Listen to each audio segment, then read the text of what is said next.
Всем привет, народ! Хочу сегодня сделать мини-обзор своего мультитула Leaderman Super Tool 300.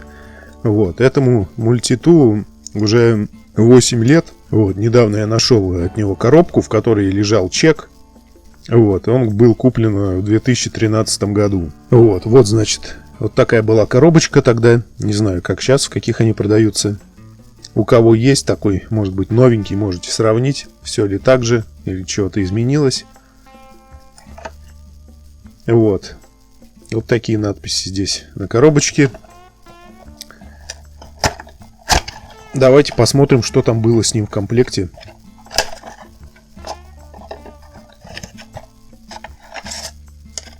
Вот такая коробочка внутри. Здесь лежал, по-моему, чехольчик.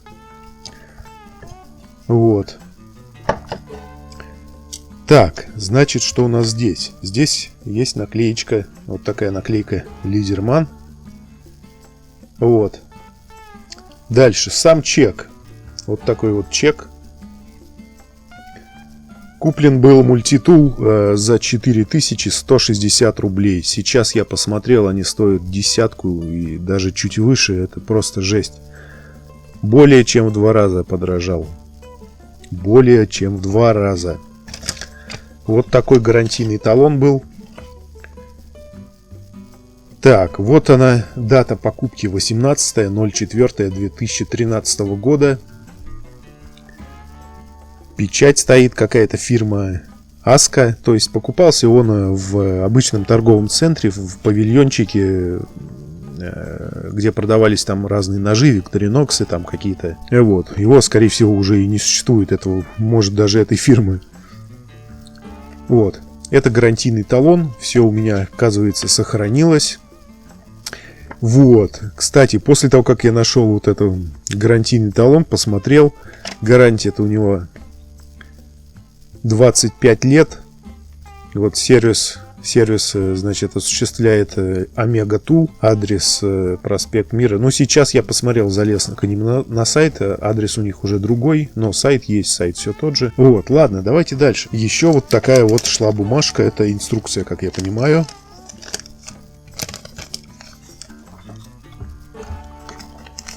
Бумажка очень большая.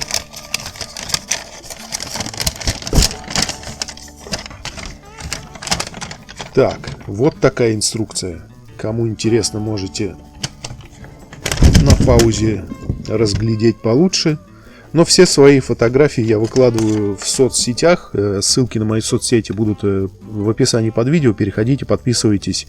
Там все выкладываю я фотографии, где можно почитать, что-то рассмотреть получше. Ну и, как всегда, перед просмотром видео я попрошу вас подписаться на этот канал, поставить лайк, написать любые комментарии. Чем больше комментариев, тем лучше для развития канала. Обязательно делитесь этим видео в социальных сетях с друзьями. Для меня все это действительно очень важно, поэтому мне нужна любая ваша активность под этим видео. Для вас не сложно, а мне большая польза. И здесь у нас в разборе каждый инструмент показан, под номерами они идут на картинках. И снизу каждый элемент, он есть его описание на русском, на английском и на китайском, что ли, или японский, не знаю, какой-то. Но здесь я смотрю, какие-то элементы есть, которых у меня нету на этом мультитуле. Это, наверное, для... это здесь каждый мультитул описан. Да, Ну ладно, в общем, давайте по порядку посмотрим, что здесь есть. И в конце покажу, что с ним стало за эти 8 лет. Значит, вот такой дизайн. Дизайн такой монолитный, строгий. В общем-то, ничего такого.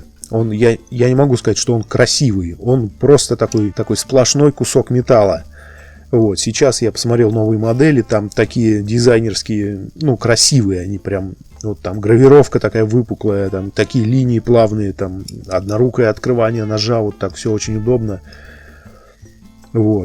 Здесь же такой обычный простой монолитный кусок металла, он тяжелый, гравировка такая очень простенькая, особо невыразительная, но по размеру он, конечно, здоровый. Мультитул такой мощный, я им перекрутил кучу уже болтов этими пассатижами, гаек. Перекусал проволоки. Пассатижи мощные, на них есть губки из более твердосплавного металла для перекусывания, то есть они на болтах крепятся под звездочку. Вот, их можно заменить при необходимости, если повредятся, можно открутить, купить новые и поменять. Вот, пассатижи мне лично нравятся, хоть губки и тоненькие, вот так вот, не как на советских пассатижах, вот, но работают отлично. Сведение губок они, ну, просто идеальное, можно сказать. Вот, здесь есть на губках такая мелкая насечка, ну, у меня она за это время уже немного постесалась, я какие-то, я не помню, какие-то фрезы, что ли, выдирал, застрявшие из этого самого, из фрезера.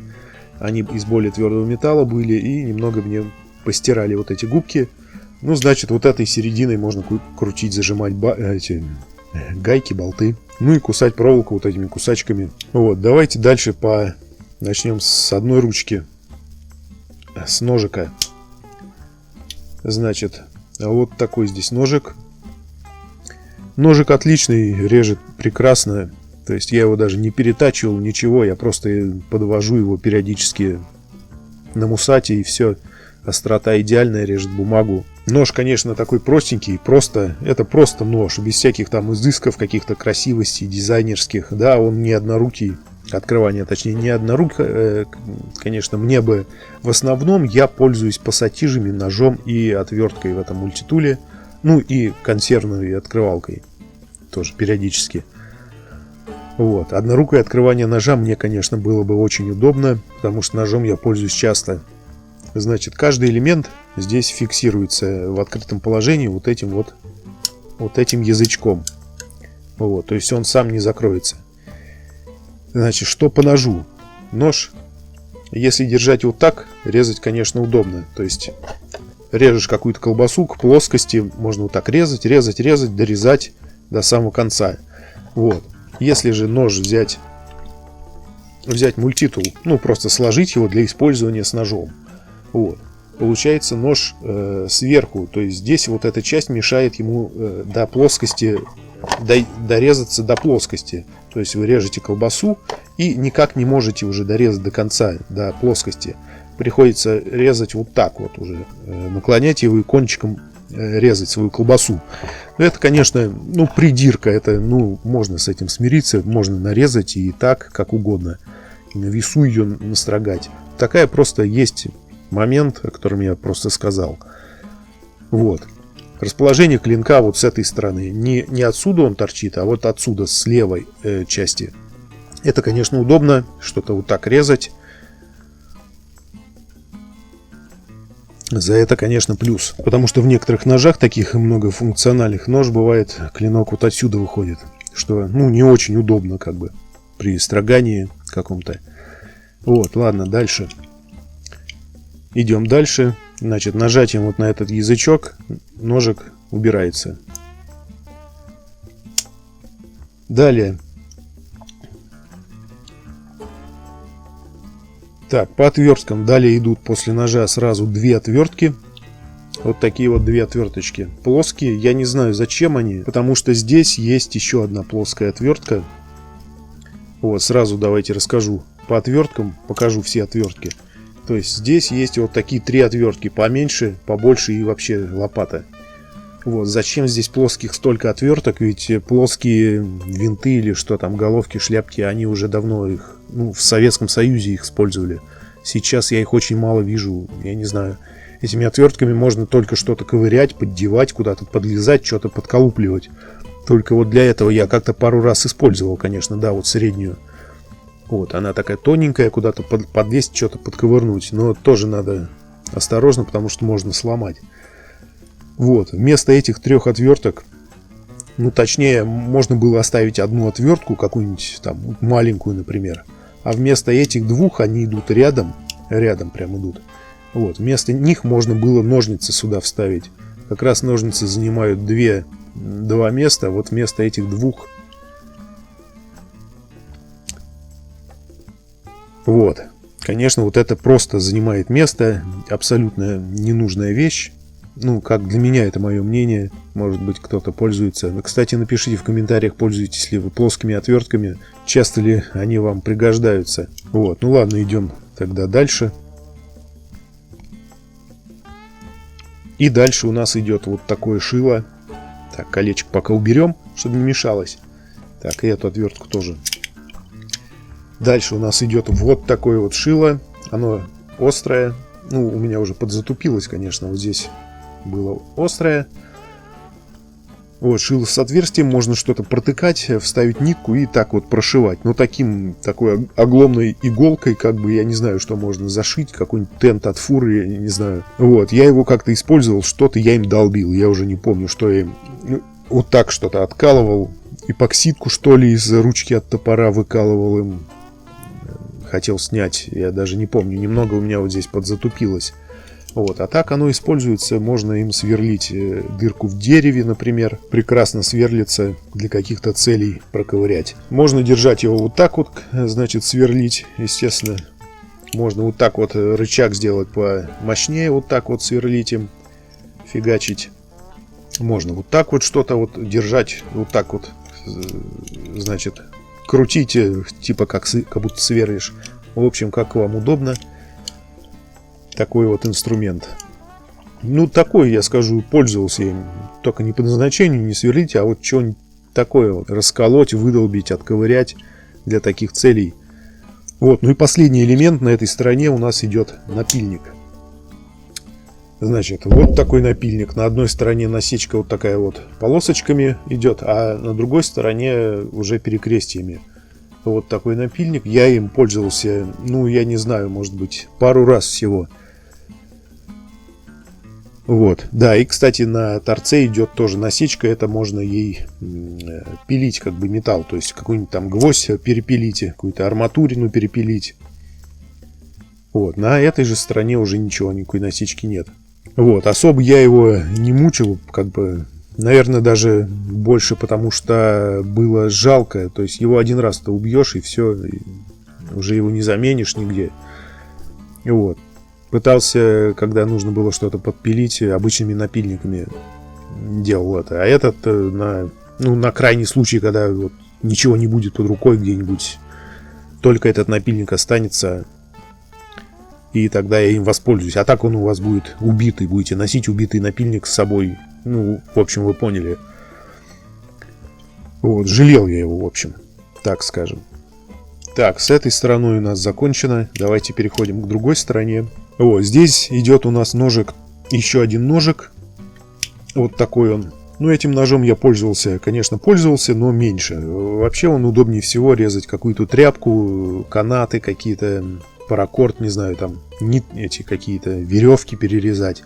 Вот, серейтер вот этот очень для этого хорош. Вот, но точить его, конечно, не так легко подводить каким-нибудь муссатом. Его уже не получится так взять, подвести. Ну, в принципе, нож тоже острый, режет бумагу, все дела, но пользовался я им поменьше, конечно. Вот, такой серейторный ножичек. Ладно, дальше идем. Дальше идет у нас открывашка для консервных банок. Вот она. Ну, как, не только консервные, здесь можно вот этим крючком открывать и обычные бутылки. Вот, но... Я не знаю, зачем делаются открывашки для бутылок.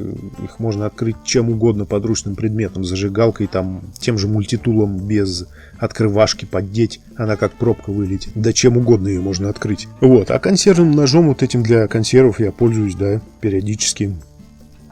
В поездках тоже особенно очень пригождается. Вот, здесь есть вот такой вот, видите, треугольничек, такое углубление. Это как я понимаю, это с проводов изоляцию, что ли, снимать. Вот так вот зажимаешь и сдираешь, он заточен. Вот. Вот такая штука, я никогда ей не пользовался. Не приходилось. Вот, далее идет один из самых моих тоже любимых инструментов.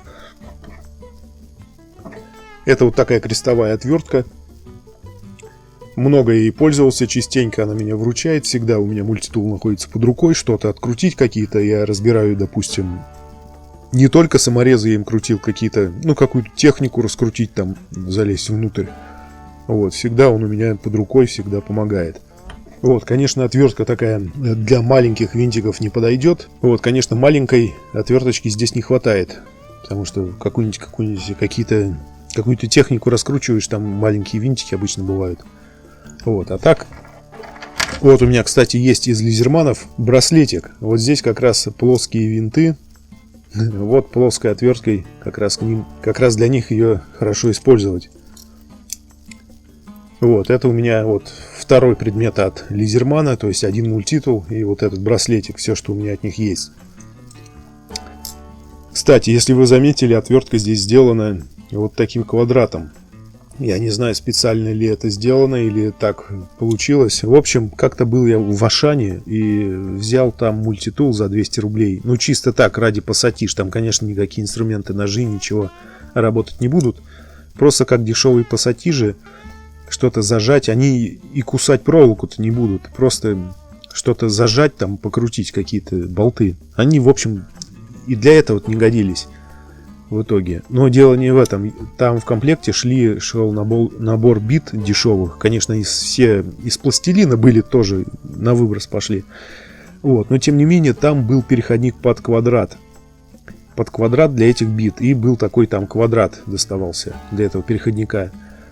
Ну и благодаря этому я попробовал этот переходник на своем лазермане. Насадил его вот на эту отвертку. Он идеально подошел. Вот. И благодаря этому можно, в общем, насадить сюда переходник на квадрат, с квадрата на биты и пользоваться битами, то есть одевать сюда, носить с собой придется набор бит и использовать как отвертку можно вот так, можно использовать вот так, как отвертку крутить, то есть надевать сюда биты. Вот. Но это не особо удобно, их придется с собой таскать. Допустим, чехол в комплекте шел вот такой вот кожаный, на один только мультитул, больше сюда ничего не влезет, а для бит тогда нужно покупать какой-то другой. Ну, я этим чехлом лично не пользуюсь, я ношу этот мультитул в кармане, в рюкзаке, ну, обычно в рюкзаке он у меня валяется там в отделении.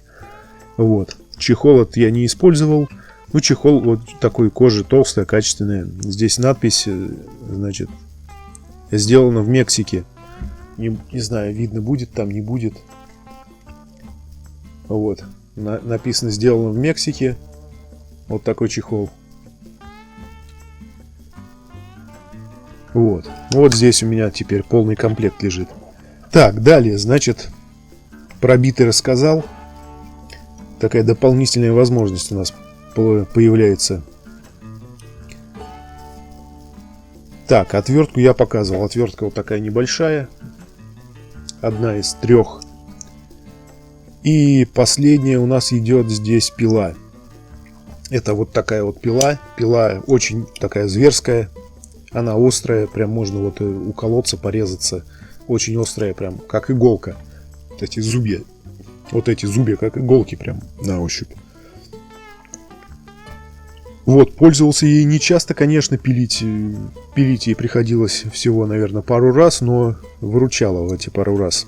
Когда под рукой больше ничего не было. Конечно, длина ее не позволяет пилить полноценно какие-то доски, бревна толстые. Вот, а так она какие-то небольшие досочки просто сжирает их, можно сказать. Пила мощная. Вот, как-то у меня после пиления ей, там, на какой-то раз, немного ее, вот когда ее сложишь, немного она в сторону стала. Вот. Не прямо стоит, а немного в сторону ее как-то склонила. Иногда это стало мешать вот этой пассатижине закрываться. Она упирается. Сейчас закрылась нормально, иногда упирается в эту пилу отклоненную. И приходится немного ее поправлять. Вот, ну и последнее, наверное, о чем нужно сказать, это линейка. Здесь есть 2 линейки, дюймовая и сантиметровая. Так, значит, вот это будет дюймовая линейка. Здесь у нас 8, 9, наверное, 9 дюймов. Вот такие деления дюймовые. Вот. Ну, ей я, конечно, не пользовался, а вот сантиметровая было частенько так выручало.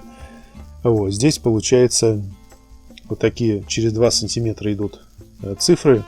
21, 22, наверное. 22 примерно где-то здесь сантиметра выходит. Вот. Помогала она мне... Допустим, где-то я на улице нахожусь, ну, не дома, то есть в телефоне на Алиэкспрессе, допустим, где-то выбираю какие-то там себе товары, что-то. Вот, и нужно мне понять, какого они размера, какого этот предмет размера. Вот, и с помощью этой линейки я могу примерно прикинуть, какой размер мне нужен, какого размера сам тот товар, который я смотрю. Вот, частенько вот такое, в таком деле она меня выручала. Ну, в общем, это все, наверное. Вот здесь есть какие-то вещи, это какие-то зажимы, что ли, что-то пережимать. Ну, точно не могу сказать, не знаю, но какие-то зажимы есть. Кстати, если кто знает, напишите, что это такое, для чего это. Вот, ну и что с ним произошло за эти 8 лет? Конечно, я его не на убой использовал, не каждый день, прям во всех работах. Но использовал активно, использовал, он у меня постоянно таскался с собой. Вот, в общем, разболтались пассатижи. Это, наверное, единственный косяк, который с ним произошел. Разболтались пассатижи, то есть они... Вот, есть, если звук слышен, я не знаю... Вот. Это вот так я трясу, и они люфтят. То есть вот в этом месте, где они крутятся, они разлюфтились. И из-за этого они стали хуже перекусывать проволоку. Когда совсем тонкую проволоку суешь, она между ними закусывается. Просто вот так вот закрываются пассатижи, она между ними остается неперекусанная. И уже не раздвинешь, приходится расковыривать все это. Вот. Тонкая проволока из-за люфта стала между ними проникать.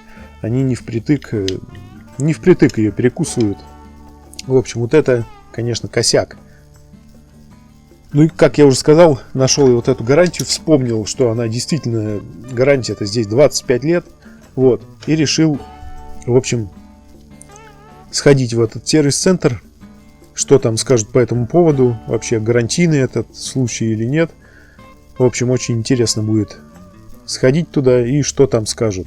Вообще, поддается ли это какому-то ремонту или... Ну, в общем, что скажут по этому поводу. Я обязательно схожу в этот сервис-центр и в следующем видео возможно, сниму какой-то результат, если он будет. Если его не будет, напишу в комментариях или в описании под видео. В общем, пойду протестирую сервис-центр Лидерман. Вот, ну, наверное, это единственный косяк, который произошел за все это время. Я не буду говорить о том, что они поцарапанные, там уже все поюзанные, это само собой. Это просто внешний вид. На вот здесь, на вот этих пассатижах, на губках всякие есть царапинки такие уже от использования. Вот, инструменты все целые у меня, отвертка она даже не слезалась, ничего, ей вообще никакого износа нет. Ножик тоже, что один, что второй, в отличном состоянии. Вот, единственный косяк вот эти пассатижи. Все, больше ничего. Губки мне тоже удалось, кстати, замять. Вот, удалось их замять немножечко, затупить. То есть края вот эти немножко заокруглились. Есть небольшие вмятинки. Это я кусал, я не помню. Что-то жестокое я попытался перекусить. По-моему, у меня даже не получилось. Какие-то каленые саморезы, что ли. Вот, но губки можно, конечно, купить и поменять, даже можно эти снять, немножко их подправить. Вот, а люфт пассатиж, его уже никак не исправишь. Это уже надо идти в сервис. Вот, так что ждет меня интересный поход в сервис-центр. Вот здесь тоже видно, как вот такой вот люфт.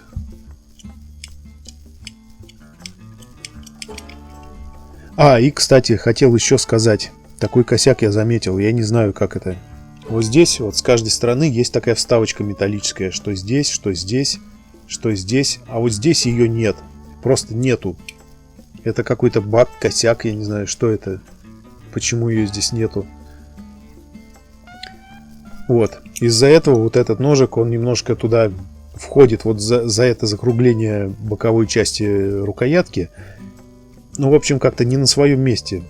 Как-то он вот закрываешь, и он туда заходит, за эту рукоятку, за боковину. Вот. И еще на этой вставке должен быть такой пупырышек, который фиксирует вот здесь вот его. Когда он закрыт, вот туда входит вот этот пупырышек и как бы фиксирует. Вот. А его здесь просто нет. Его я вот лично не помню. По-моему, я не разбирал. Никогда не разбирал этот мультитул. Его, значит, просто не было изначально.